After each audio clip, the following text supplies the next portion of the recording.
Muy buen día, bienvenidos a la temporada 2 de Inspira, el podcast de Cargill, donde buscamos conversar, inspirar y nutrir al mundo de una mejor manera, con un enfoque único en la innovación y las historias que transforman la industria pecuaria. ¡Comenzamos! Muy buen día, bienvenidos a Inspira, el podcast de Cargill, donde como cada 2 semanas tenemos invitados de lujo para poder conversar con ellos, inspirarnos, aprender de ellos y con eso poder ayudar al mundo a nutrirse de una mejor manera. Hoy estoy nuevamente, como en cada episodio, acompañado de mi querido compañero y amigo Omar Uriega, a quien saludo con todo el gusto del mundo para que nos ayude presentando el tema de hoy y presentando también a nuestro invitado de lujo del día de hoy. Omar, bienvenido, buenos días, qué gusto verte. Hola Diego, muchas gracias, bienvenidos a todos. Gracias. A un episodio más de Inspira, un podcast de Cargill. Y el día de hoy está con nosotros un invitadazo de lujo, de honor, que apreciamos mucho, el doctor Raúl González, bienvenido. Muchas gracias. Bienvenido, Omar, Raúl. Diego. Bienvenido. Gracias por la invitación. ¿Por qué no empezamos por presentarte, Raúl, quién eres y qué haces? Bueno, soy Raúl González, soy médico veterinario zootecnista.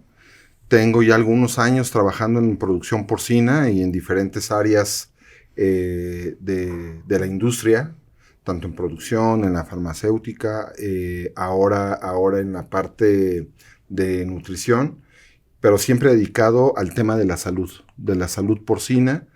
Y bueno, pues contento de estar aquí con ustedes, ¿no? Platicando un ratito. ¿Siempre cerdos? Siempre cerdos. Desde que salí de la facultad no he tenido ninguna otra especie. ¿Cómo llegaste a los cerdos? ¿Cómo fue que recibiste ese llamado para dedicarte a los cerdos? Fíjate, Diego, bien curioso. Yo, como muchos estudiantes de veterinaria, me quería dedicar a la fauna silvestre. Y un animal que me llamaba mucho la atención. ¿Y te perdiste? No, todavía no. ¿A los jabalís? Sí, curiosamente sí. Fíjate que por ahí va la historia. De hecho, hay un cerdito que por fuera parece cerdo, pero que en realidad por dentro es una vaca. Se llama pecari de collar. Ah, pensé que era ese. No. Es un pecari de collar. Algunos lo conocen como cochi de campo, etcétera, etcétera. Y pareciera que es cerdo, pero en realidad no es cerdo. Es un rumiante, su nombre científico, Tayasu tajaku, que no tiene nada que ver ni con los cerdos ni con los bovinos. Pero cuando en el mundo de la fauna vi que realmente no había mucho por dónde avanzar, la especie productiva que me llamó más la atención fue la de los cerdos. Se parecía más, como que fenotípicamente era más parecido al pecari de collar, y así fue como arranqué trabajando 2 años antes de terminar la carrera con cerdos, fíjate. Y de ahí me fui en el servicio social en el departamento de cerdos de la Facultad de Veterinaria. Luego de ahí, pues la tesis en cerdos, pues la maestría también en cerdos. Entonces, vamos, toda la vida trabajando con cerdos desde hace más de 25 años. Que soy veterinario y que trabajo con los cerdos y puntualmente con la salud de los cerdos. Qué interesante. Diego, Raúl, hoy vamos a hablar de bioseguridad. Seguramente ahorita empezaremos por lo básico que es. Pero antes de entrar, me gustaría que nos contaras, seguramente en esos 25 años tienes cosas chistosísimas que te han pasado al entrar a granjas o al estar dentro de una granja trabajando con cerdos y todo. Cuéntanos algo que te haya parecido bastante la anécdota chistoso. más graciosa. Sí. No, buenísima. Esta está fabulosa.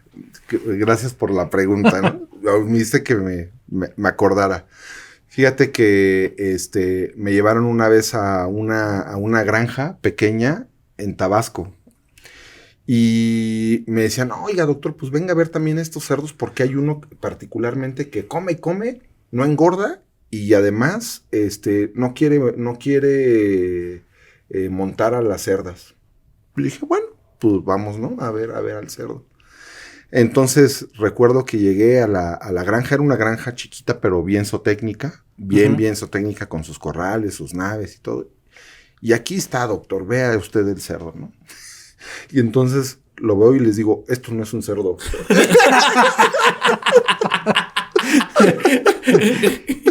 Es un pecari de collar. ¿Sí? Tal vez por eso no estaba funcionando.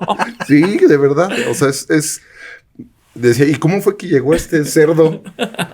¿No? Este impostor aquí. Pues resulta que hubo una inundación muy fuerte en Tabasco, ¿no? Por unas lluvias que tuvieron que abrir las puertas de las compuertas de las presas. Y bueno, pues soltaron a muchos, o sea, muchos productores soltaron a sus animales a sálvese quien pueda. Entonces, cuando empezó a bajar el agua, en lanchas fueron a buscar los que pudieron a los animales y pues se subió el pecari. Ni se quedó.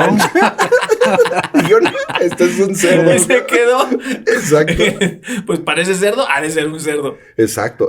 Parece cerdo, ha de ser un cerdo. Entonces lo rescataron, lo metieron al corral y pues ahí estaba. Entonces inmediatamente. Y muy bien alimentado. Ahora sí que sin querer esta anécdota sale precisamente por eso, ¿no? Porque pues como yo había trabajado años antes o al principio de la carrera con los pecaris, pues dije, pues inmediatamente esto no es un cerdo. Entonces, ahí está, Omar, la historia. Y para empezar a meternos en bioseguridad, que es el tema del día de hoy, Raúl, primero vamos por lo básico, ¿no? ¿Qué es la bioseguridad? Fíjate que hay un punto bien importante en bioseguridad. Mucha gente tiene diferentes conceptos respecto a lo que es la bioseguridad. Y a mí particularmente me gustaría dar una definición, que es lo que la Organización Mundial de Salud comenta que es bioseguridad, ¿no? No quisiera dar una definición incorrecta. Como el cerdo que no era cerdo. Exactamente, pero bueno, la OMS entiende por bioseguridad al conjunto de normas y medidas destinadas a proteger la salud del personal o de la gente frente a riesgos biológicos, químicos o físicos a los que esté expuesto durante el desempeño de sus funciones, ¿no? Eso es lo que definiría la Organización Y más Mundial de la terrenal, Salud. la definición de Raúl, así como para si llega Diego y le pregunta ahí, así entre nos, ¿cuál es la definición más terrenal? Correcto, la definición, digamos que más, no es que sea más terrenal, vamos a ponerla más lógica, ¿no? Ok. Es el conjunto de medidas que hacen que se proteja obviamente las personas, pero también una región o una instalación en particular. Entonces, ese conjunto de medidas también incluyen un cambio en la actitud, en el comportamiento de las personas, porque la bioseguridad no solamente es por concepto la serie de medidas que haces para mitigar el riesgo, sino también implica un cambio en la cultura, en la manera en cómo vemos a las enfermedades y cómo éstas, desde una perspectiva científica, representan un riesgo para las poblaciones, en este caso humanas y animales. Y si retrocedemos unos 10 o 15 o 20 años quizás atrás en el tiempo, ¿cómo ha cambiado la bioseguridad, la implementación de bioseguridad en las plantas de alimento, en las granjas? ¿Qué ha ido evolucionando?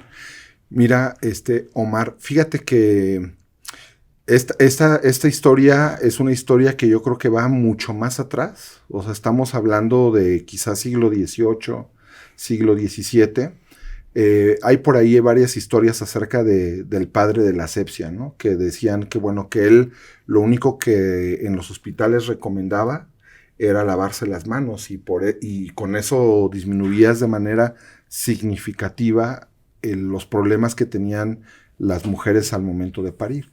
Entonces, cuando él empezó a decir, bueno, pues una manera de cortar esas muertes, esas infecciones que habían es con el simple hecho de lavarte las manos, ahí de manera empírica, por llamarlo de alguna forma, estaban haciendo bioseguridad. Claro. O sea, estaban haciendo una serie de procesos que ayudaban a mitigar el riesgo de contagio, en este caso entre las mujeres que parían. Entonces, hay, digamos, toda una historia relacionada con estos temas de la bioseguridad, pero la bioseguridad ya es básicamente algo más moderno. O sea, acuñado el término de bioseguridad es algo por ahí de los 80s, de los 90s, donde se empezó a acuñar ese término y de nuevo relacionado sobre todo con cuestiones asociadas a cuestiones científicas, o sea, de dejar de ser una creencia que te podía ayudar en bioseguridad,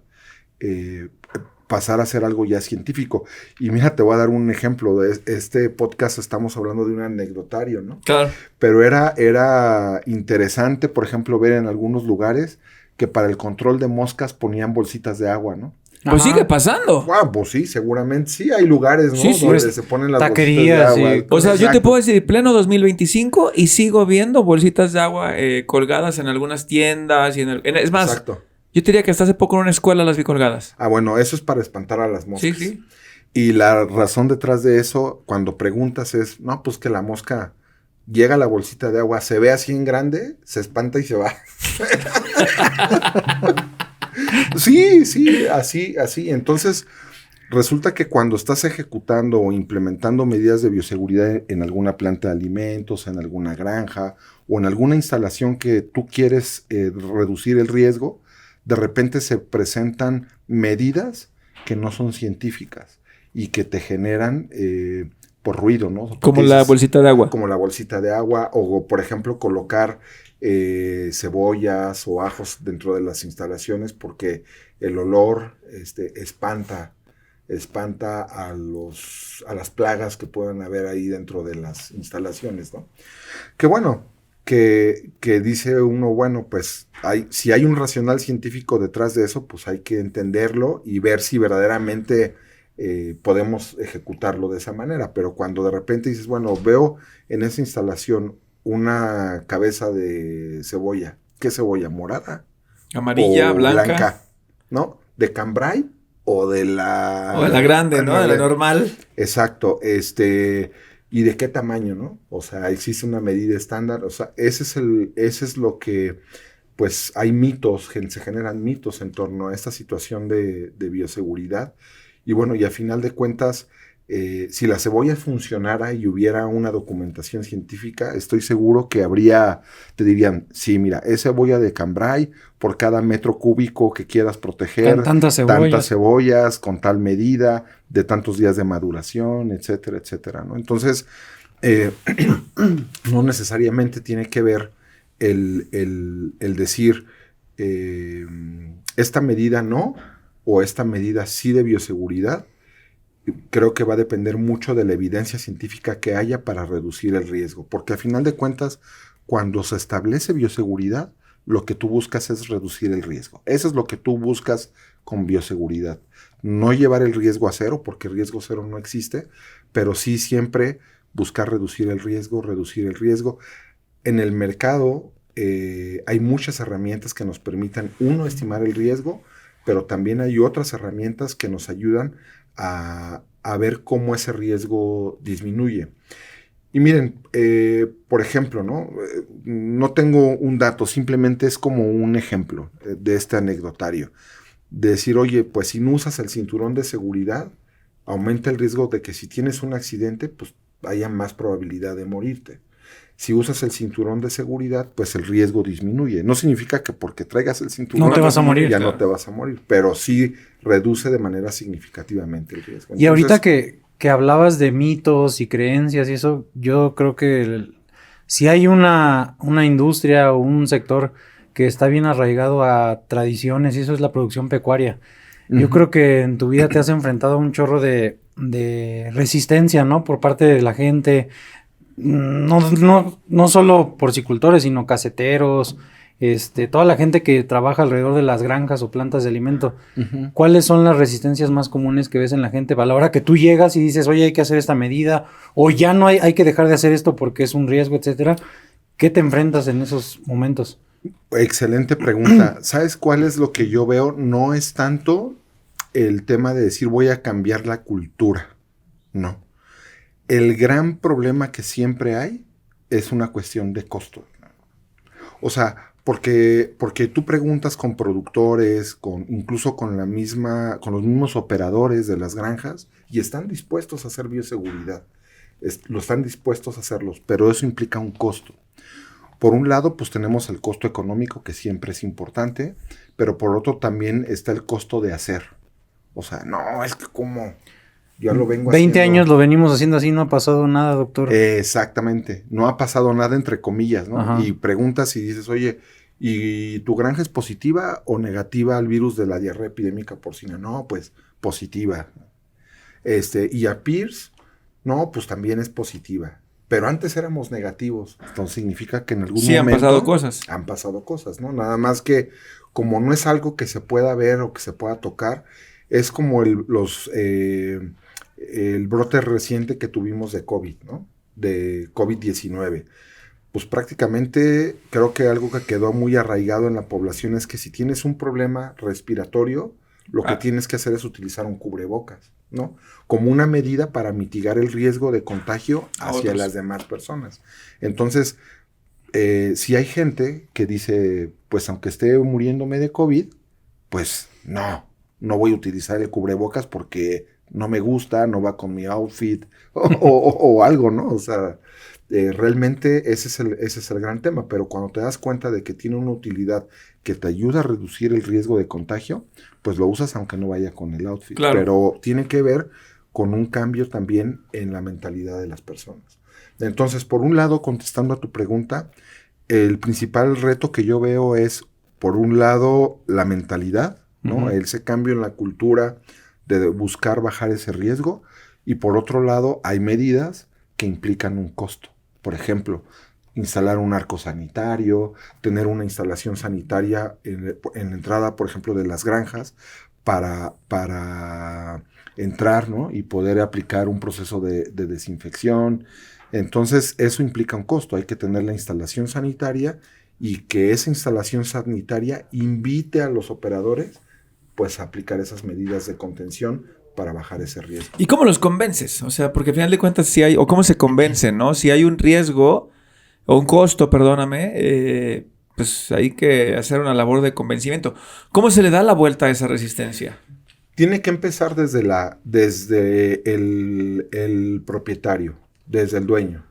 O sea, de que el dueño quiera que realmente bioseguridad, aplicar la bioseguridad, porque bioseguridad no te entrega un cheque.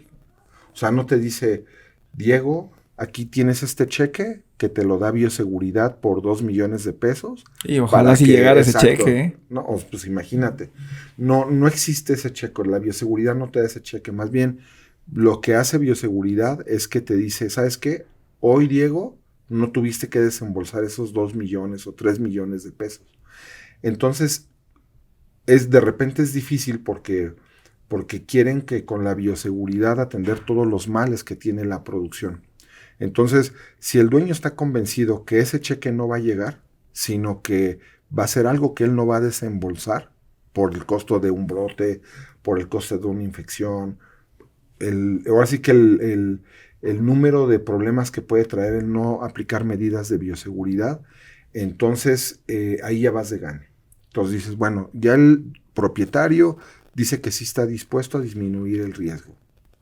2, de ahí tiene que venir, pues obviamente a la dirección, y después se tiene que mover hacia mandos medios, y de mandos medios pues a operadores, para que realmente empieces a hacer ese cambio en la cultura. Decir, ¿saben qué, señores? A partir de mañana vamos a empezar a bañarse, ¿no? Antes de entrar a la operación. ¿Y por qué nos tenemos que bañar? Pues tiene que venir la conciencia de decir, oye, tenemos que reducir el riesgo por vectores. Y aprovechando este comentario que dije de vectores, me gustaría comentar 2 conceptos técnicos muy sencillitos, pero que son la base también de la bioseguridad. ¿Cuáles son esos 2 conceptos? Y digamos que es posiblemente lo más técnico de lo que vayamos a hablar, es qué es un vector y qué es un fomite. En este caso, un vector es un agente vivo, animado, ¿no? O un medio de transporte. Un agente vivo, ¿no? Eso sería un vector. Por ejemplo, los perros son los vectores de la rabia. El mosquito es el vector de la malaria o del paludismo o del dengue. Entonces, siempre que hablamos de organismos vivos, nos referimos a vectores. Y cuando esos objetos son inanimados, entonces hablamos de fomites. Entonces, los fomites pues, son objetos inanimados. Las botas pueden ser un fomite que transmita la diarrea epidémica porcina. Las agujas son el fomite que transmite el virus de Pierce a otros animales. Los overoles, guantes. Los overoles, los guantes, cualquier objeto inanimado, los vehículos, herramientas de trabajo, etcétera, etcétera. Todo lo que esté relacionado con la producción, ¿no? La transmisión de enfermedades por objetos inanimados son denominados fomites. Entonces, esta pausa técnica, por llamarla de alguna forma, la hice porque, contestando a la pregunta de cómo haces ese cambio, cómo buscas ese cambio, es decir, señores, vamos a implementar esta medida de bioseguridad para reducir el riesgo vía fomites, que sería la ropa que traen los operadores al momento de entrar a la producción, y adicionalmente el riesgo de vector, porque estamos aplicando un procedimiento de desinfección directamente sobre la persona, que es a través del baño húmedo. Pero qué difícil, ¿no? Porque seguramente hay mucha gente de operaciones que seguramente tiene, pues, traspatio, ¿no? Puede ser que tenga traspatio, pues, evidentemente pues, hay perros, entonces como que hacer ese cambio no ha de ser nada fácil, ¿no? Sí, no es fácil, pero de nuevo, la mejor manera de hacer esto es con la capacitación y pues hablar mucho con los operadores, de nuevo, mandos medios, dirección, etcétera, para poder realizar o hacer ese cambio, Omar. Por si no de otra manera, pues, dices, lo tienes que hacer, pues a lo mejor lo hacen, pero no saben ni por qué lo están haciendo, ¿no? Claro. En todo ese tiempo también debe haber historias divertidas. ¿Cuál es? Además de la del cerdo que no era cerdo, pero específicamente en temas de bioseguridad, ¿qué ha sido lo más sorprendente? Así que has dicho, wow, no puedo creer que esto esté pasando o haya pasado, o incluso divertido que haya pasado en el control y manejo de la bioseguridad. Bueno, hay muchas cosas, ¿no? O muchas, digamos que supuestas medidas para reducir el riesgo, ¿no? O sea, o relacionadas con la bioseguridad. Pero yo creo que más que cosas divertidas, más bien son cosas de muy alto riesgo. Ok. ¿No? O sea, que dices, oye, o sea, por un lado estás cuidando que aquí no pase nadie, y por otro lado, dices, oye, pues no tienes ni cerca perimetral y se meten los perros y los opilotes y los pájaros y etcétera, y a mí me pides que me dejas cuarentenado en la región de la granja 3 días, ahí para que no tenga yo contacto con otras personas. Luego me haces que me cambie de ropa en el hotel, aplicar un prebaño seco. Luego me llevas a la granja y me dices, oye, pues aquí vamos a aplicar un baño seco. Esa ropa que te di en el hotel te la vas a cambiar por una de la granja.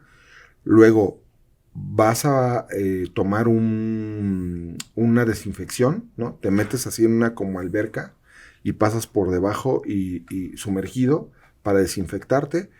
Y luego vas a aplicar un baño húmedo. Ah, bueno, pues si eso dice tu reglamento de bioseguridad, pues lo hago, ¿no? Entonces haces todas esas medidas y no hay cerca perimetral.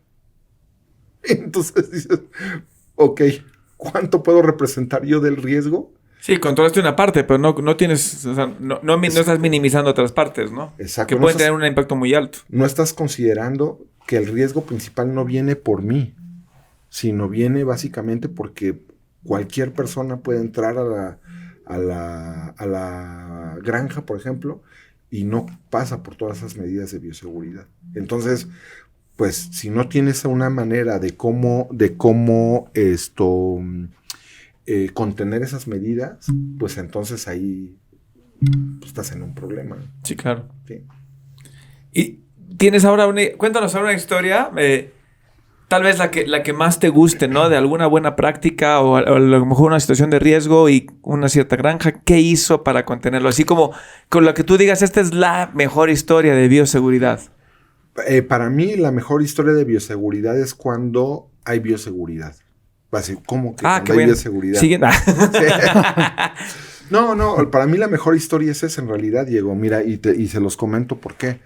Porque cuando hay voluntad para querer hacer bioseguridad, entonces ahí es donde dices, bueno, pues vamos a hacer la bioseguridad. De no tener nada, de tener 0, a tener todo el andamiaje de bioseguridad que implica, pues obviamente, pues establecer los riesgos que tiene el sistema de producción, construir el reglamento de bioseguridad, inversiones en bioseguridad, donde tú hablas con el productor y le dices, señor productor, ¿quiere trabajar en bioseguridad? Claro que quiero, perfecto, pues va a tener que construir una instalación sanitaria, vamos a tener que poner arcos sanitarios, vamos a construir una pirámide de sanidad para que los movimientos entre personas se puedan realizar de manera correcta, vamos a ejecutar algunas medidas, por ejemplo, sobre el alimento para poder mitigar el riesgo, o sea, construir todo el andamiaje de bioseguridad. La verdad es que eso yo creo que es lo mejor que me ha pasado, de estar de cero a establecer todas las medidas de bioseguridad. Y lo mejor, que eso yo creo que ese es el mejor momento, es cuando hay un brote a los alrededores y el sistema se mantiene bien.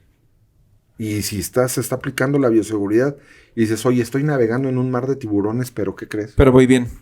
No tengo problemas. Es más, he pedido que se refuercen las medidas todavía por si estábamos medio laxos. Y eso es, yo creo que la mejor satisfacción que he tenido en mi carrera profesional, de cuando no tienes bioseguridad y ejecutas la bioseguridad y navegas en el mar de tiburones y te va muy bien. ¿Y qué porcentaje de los productores está en esas condiciones de que puedan navegar en ese mar de tiburones? Muy pocos en realidad, porque lo que nos hemos dado cuenta, y eso es algo bien interesante que comentas, Diego, es que voy a citar a un productor, ¿no? Que él decía, es que lo mejor es salir a cazar en manada. Evidentemente, si eres tú solo y estás en el mar de tiburones, pues es más difícil.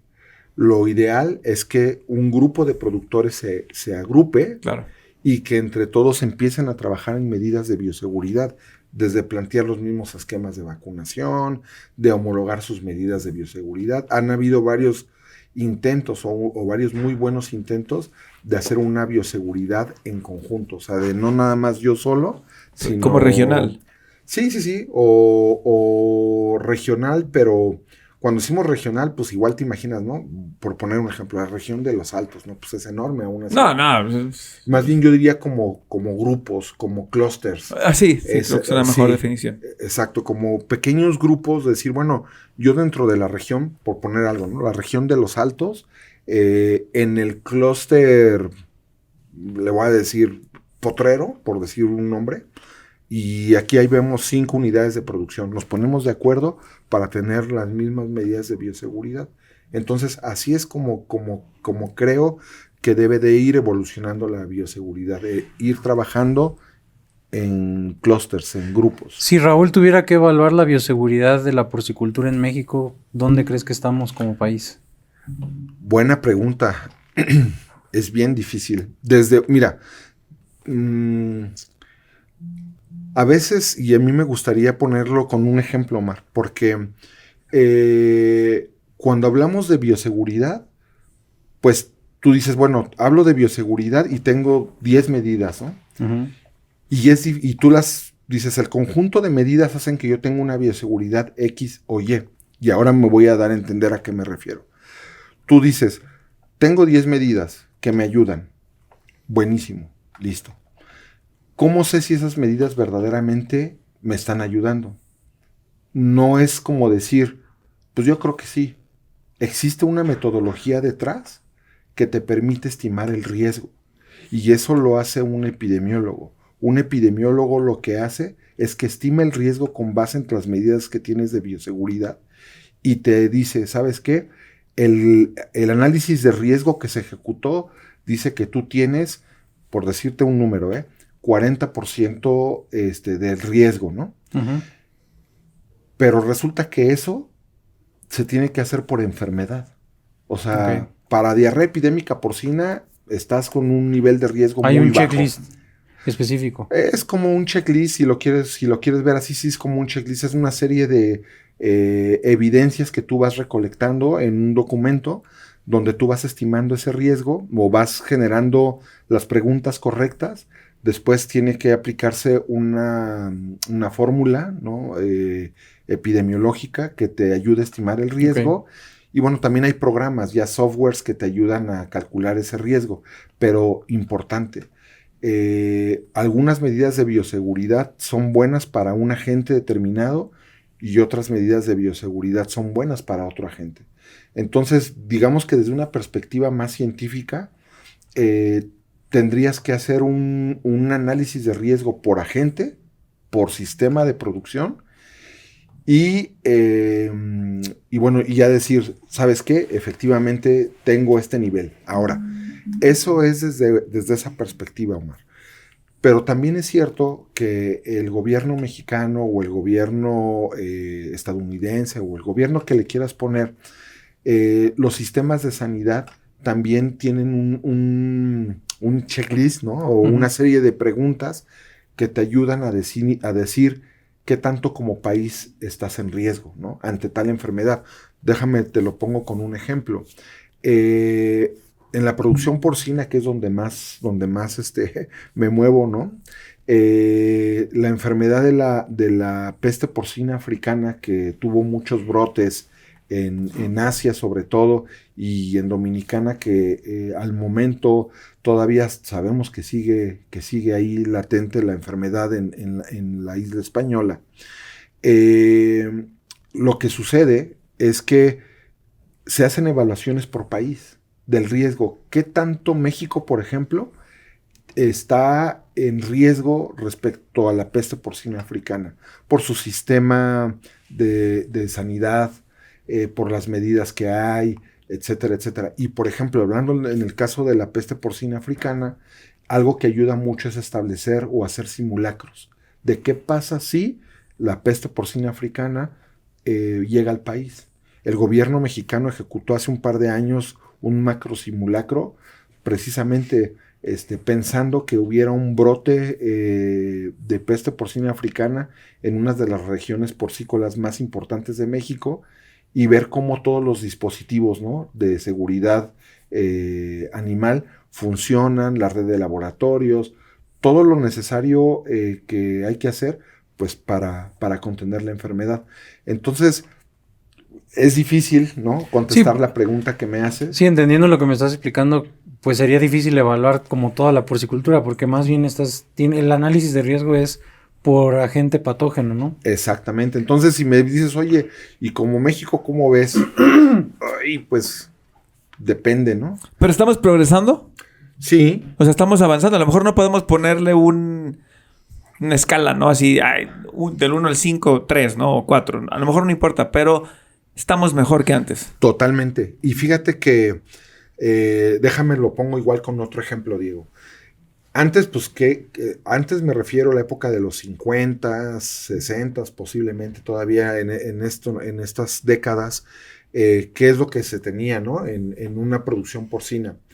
Pues tenías a la cerdita, después tenías, obviamente, a los lechones, que después destetabas, los mandabas ahí mismo dentro de la instalación de la granja, y decías, ahí voy a tener a los animales destetados. Y claro, después del destete los movía yo a una engorda. Y ya en la engorda, pues me los llevaba al rastro. Pero ¿por qué no? Atrás de la granja tenías todos los cultivos, ¿no?, de maíz, sorgo, etcétera. Y ¿por qué no? Al lado de la granja también tenías la planta de alimentos. Entonces, conforme ha avanzado, pues ahora sí que la ciencia de la bioseguridad, nos hemos dado cuenta de que un modelo como ese, de los 50, de los 60, pues incrementaba el riesgo. ¿Y qué ha pasado? La producción se ha segmentado. Entonces, cuando la producción se segmenta, tienes por un lado al sitio 1, a las hembras y los lechoncitos, por otro lado, en un lugar diferente, el sitio 2, donde tienes a los animales destetados, y en otro lugar diferente, a la engorda. Los cultivos procuras tenerlos ya más alejados, ¿no?, de donde tienes las granjas, y por supuesto las plantas de alimento también alejadas de los centros de producción, precisamente para bajar ese riesgo. Entonces, claro que hemos avanzado. Evidentemente decir, bueno, ha sido rápido o lento, pues todo esto que acabamos de comentar implica tener inversión, ¿no? O sea, tener un buen capital para llevarte a la granja a otro lado, para llevarte a los desechos a otro lado, para llevarte a la planta de alimentos a otro lado, y no es tan fácil, ¿no? Entonces, sí se ha avanzado, creo que sí hemos dado buenos pasos, pero todavía falta mucho por hacer. Oye, Raúl, y ahorita que hablábamos de que hemos avanzado y mencionabas que softwares que te analizan el riesgo, etcétera, ahorita con todo lo que estamos viendo de inteligencia artificial, ¿qué hay de nuevo para la bioseguridad? O sea, ¿qué herramientas digitales hay que nos van a seguramente ayudar a tener mucho mejor control y avance, ¿no? Fíjate que yo creo que el gran tema que yo veo, Omar, es el poder ejecutar simulacros de manera virtual, utilizando esta inteligencia emocional. Mira, hace poco salió un artículo, no sé, un par de años, 3, quizá 4 años, no tengo el dato exacto, pero salió un artículo donde se simulaba virus. Se hicieron diferentes inoculaciones de virus, pero se simulaban en condiciones de laboratorio. ¿Qué pasaba si utilizabas diferentes matrices de materia prima, por ejemplo, pasta de soya, aminoácidos, etcétera? ¿Qué pasaba si tú esa materia prima la trajeras, por ejemplo, de China y la pusieras en medio de Estados Unidos? Por ejemplo, Minnesota o Iowa, que son los estados con mayor producción porcina. Entonces, uno por una ruta, ¿no? Por la ruta del Atlántico, y otros por la ruta del Pacífico. Y bueno, pues los dos convergiendo en esos dos estados, ¿no? Entonces salieron cosas interesantes y resulta que pues, los virus eran capaces de sobrevivir prácticamente por más allá de un mes, siguiendo una ruta o la otra. Entonces, con la inteligencia artificial, posiblemente si tú metes los parámetros adecuados, puedes generar ese tipo de modelos y hacer esas predicciones, ¿no? De hecho, tengo entendido, por ejemplo, que los movimientos de virus o las replicaciones de virus, algunas se están haciendo ya utilizando herramientas de inteligencia artificial. Wow. Sí, ese es el futuro muy cercano. ¿Cuál es el mayor error que ves en manejo de bioseguridad? Así, uno que digas, ay, si tuvieras una varita mágica para decir, ojalá que esto ya nunca pase, ¿cuál es el mayor error que seguimos cometiendo? De nuevo, yo creo que es el tema cultural. Ok. Es ese, el tema cultural. La bioseguridad es cambio en la cultura. Definitivamente. La bioseguridad es cambio en la cultura, Diego. La manera como haces las cosas. Ok. Ahorita mientras estábamos hablando, me estás respondiendo a otra pregunta, estaba yo pidiéndole a ChatGPT que me hiciera una estrategia de bioseguridad. Ya después de que salgamos del aire te la voy a compartir, pero al final de cuentas sí creo que hay herramientas que nos pueden ayudar a hacer las cosas más sencillas, ¿no? A lo mejor ya no tengo que reinventar la rueda, tal vez, y seguramente no es perfecta, es mejorable, pero vaya, alguien que a lo mejor no tiene algo puede comenzar buscando y aprendiendo de lo que ya están haciendo los demás. Y ya para empezarnos a ir hacia el final, que se nos va el tiempo volando, pero se nos termina. Hoy, ¿cuál es el mayor reto? ¿Cuál es el mayor reto que tenemos todavía adelante? Ya hablamos de lo que hemos mejorado, pero yendo hacia el futuro, ¿cuál es el mayor reto que tenemos como industria, como país, en temas de bioseguridad hacia adelante? Yo pensaría que el mayor reto que tenemos, o bueno, uno de los mayores retos, porque creo que hay varios, uno de los mayores retos relacionados con este tema es la presencia de nuevas enfermedades o de nuevos agentes y la reaparición o lo que le conocen como enfermedades reemergentes, ¿no? Las emergentes y las reemergentes. Y evidentemente, pues creo que tenemos que estar preparados o ir al menos buscando un camino que nos permita ir hacia allá. O sea, decir, oye, surgió esta nueva enfermedad, ¿qué vamos a hacer para contenerla? Ese creo que va a ser uno de los retos, ¿no? De entender cómo podemos hacer para bajar el riesgo ante estas nuevas enfermedades, que cuáles son o cuáles estos nuevos agentes no sabemos, ¿no? Pero van a estar ahí y hay mucha información y mucha teoría acerca de estos nuevos agentes. La clave es saber elegir, ¿no? Elegir la información. Información puede haber mucha, pero la clave va a ser poder elegir la información adecuada, ¿no? Exacto. Y lo otro es de los que ya están presentes, de los que ya sabemos que existen, cómo es que pueden reemerger, por ejemplo, ¿no? O sea, yo decía ahorita el ejemplo de la peste porcina africana. La peste porcina africana no es nueva. Está documentada que desde los años 60 ya hay información relacionada con la peste porcina africana. Es una enfermedad que ya desde los 60 existía y que en los 2000, ¿no? Ya estamos viendo el surgimiento, pero ahora en otras latitudes, ¿no? Claro. No, pues no nos vayamos muy lejos, lo del gusano barrenador. Bueno, también ese es un ya muy se buen había, ejemplo. se pensaba que ya estaba erradicada y otra Sí, vez hace algún tiempo se resurgiendo. puso otra vez Esa es una reemergente, por ejemplo. ¿Afecta la porcicultura, doctor? Por supuesto, claro que sí. Afecta la porcicultura, evidentemente más en el ganado, porque ellos están más al aire libre, ¿no? Más expuestos. Pero también afecta la porcicultura, por supuesto. Y hablando un poquito de gusano barrenador, ahí ese es un muy claro ejemplo de decir qué falló en la bioseguridad como región de los países. Dices, oye, ¿qué falló? O sea, pues si estaba contenida y teníamos buena bioseguridad y creíamos que estábamos protegidos, ¿qué fue lo que falló para que otra vez reemergiera en territorio mexicano, por ejemplo? Entonces, bueno, pues hay muchos análisis, ¿no? Sí. O sea, ¿qué sucedió? Tendremos que hacer un segundo episodio contigo para ver de puro gusano barrenador o enfermedad o problemas reemergentes. No, Raúl, ha sido un enorme gusto tenerte aquí con nosotros. Antes de irnos, la tradición siempre es que Omar hace la pregunta más difícil. En esta ocasión van a ser 3. Y de hecho van a ser 4, porque yo voy a hacer otra pregunta muy difícil. Okay. Raúl, si tuvieras que elegir un equipo de fútbol que no sea el América, ¿cuál es tu equipo favorito? El Barcelona. De México. Los Pumas. Eso. Porque yo estudié. Porque eres egresado de la UNAM. Es excelente. El equipo de la escuela. Exacto, excelente. Muchas gracias. Ahora sí van las preguntas de Omar. Bueno, es que ya me quemaste esa. Yo también le iba a preguntar o algo similar. Pero van a ser 2 entonces. A ver. ¿Tu platillo de cerdo favorito? La cochinita pibil.